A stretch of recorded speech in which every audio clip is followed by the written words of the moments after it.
So if I would describe my mom in one word, I would say she was strong. Because no matter what obstacles came her way, you never could see her sweat. She'll get through it, and I'll be probably panicking, not knowing what we're gonna do, but she will always find a way to make it, always.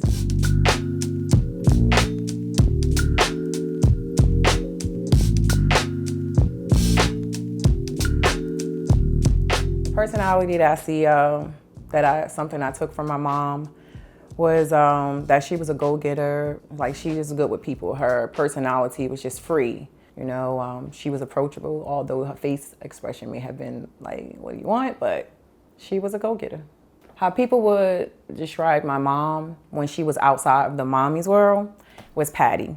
She was sassy, and she was just the one to know that she was the girl that everybody came to their house and they had cocktails and sit on the front porch and just talk about things. And she was the one, if you tell her somebody did something to you, she like, so what you want to do? and she'll be going out with them trying to figure things out. She was the caretaker for those who didn't have childcare. If it was sometimes she could help them, and she would watch the children and the family. Like, she would cook dinner, and so people would love to come over for Sunday dinner because she was the one that had the good soul food. So when she was out there, she partied, she danced, she knew how to get down. So she just was all over, but it was good. She was cool. So I guess that's where I get my vibration from. I like those pictures. It's important to me to have something to show my kids so they can see what their mom looked like. And I made this pitch deck because I actually see myself here in this picture.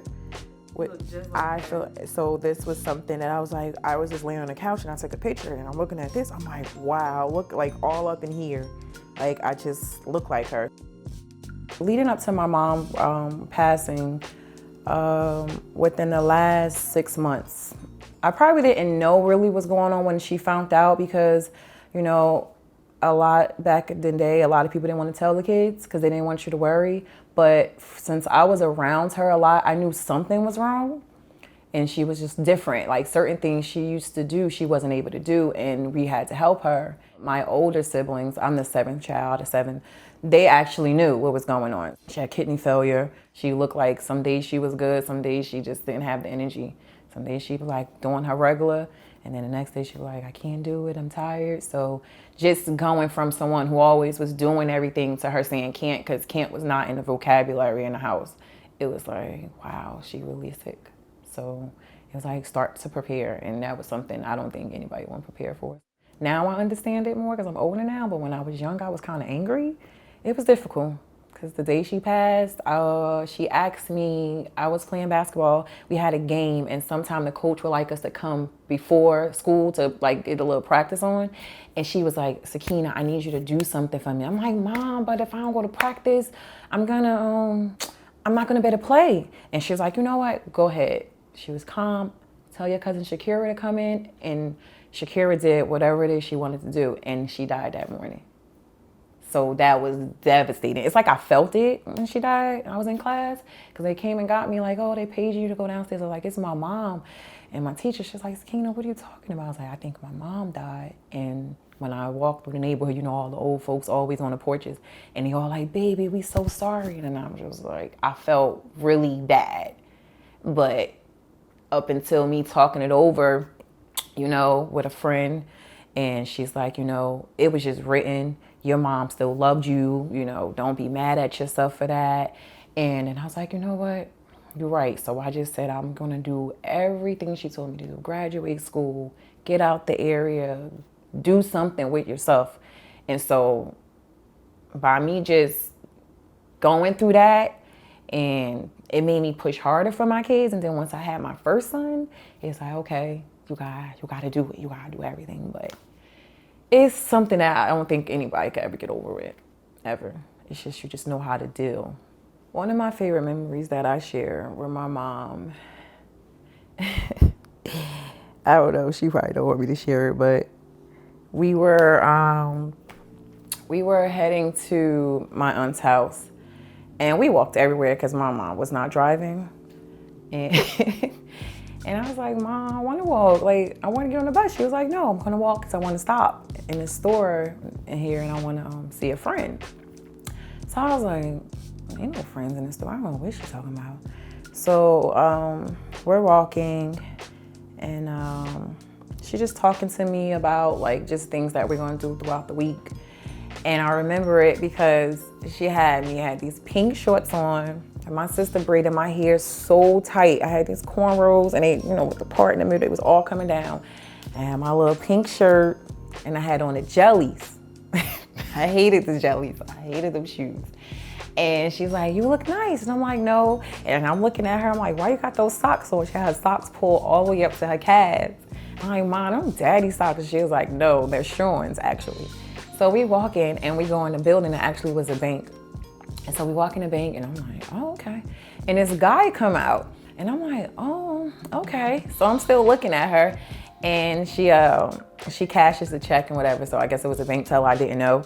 And she cashed the check and we're still walking and we walked into the sneaker store. I think it was called 88 Sneakers. And she brought me these sneakers I wanted and some New Balances. I wanted them. Normally in a house, whoever gets sneakers is each person's turn because it's 7 of us. And so she got the New Balances for me. And if I ain't getting the sneakers, if it's my turn, it barely get to my turn because I'm the 7th child, I'll get sneakers from my cousin Amira. Like I always got her hand-me-downs. And so I was like, oh, and she told me to tell my brothers and sisters, like it was our secret, and we was walking to my mom's sister's house and we're just walking, I got these sneakers. And then once I get to my aunt's house, my sister and one of my brothers there, and I was like, I'm Barbara, I got some new sneakers. And she looked at me, she said, you little pink lip, I just told you, don't tell nobody. And I was like, I'm sorry, but I was happy because you don't get new sneakers a lot in my house. You better pray you get it, so I was happy. And so she was so bad, she was fussing me out, but then she was just like, I was like, Mama, I'll be good, I'll be doing everything, and I'll be telling you stuff when they be doing stuff. So she was just like, she just laughed it off at me, and normally my mom wouldn't laugh at something like that, she would have backslapped me. So to see that she had that little sensitive side, because it's kind of, you gotta break her to kind of get it sometimes, depending on her mood. I think she did good with all of us, We all got our own little lives, and we get together when we can, or we send a text or social media, but I think she's looking down and she was like, even though I was there for short, I did good. She did good. I think she did. She'll be proud of me, I know she will. I have to keep telling myself that, like, she's proud of you, don't be hard on yourself. Cause I be freaking out sometimes, but I know she's proud of me. So my mother's name is Patricia Duncan, and what I'm gonna do this Mother's Day, what I'm gonna attempt to do is gather all my family members. My mom had one sibling left here.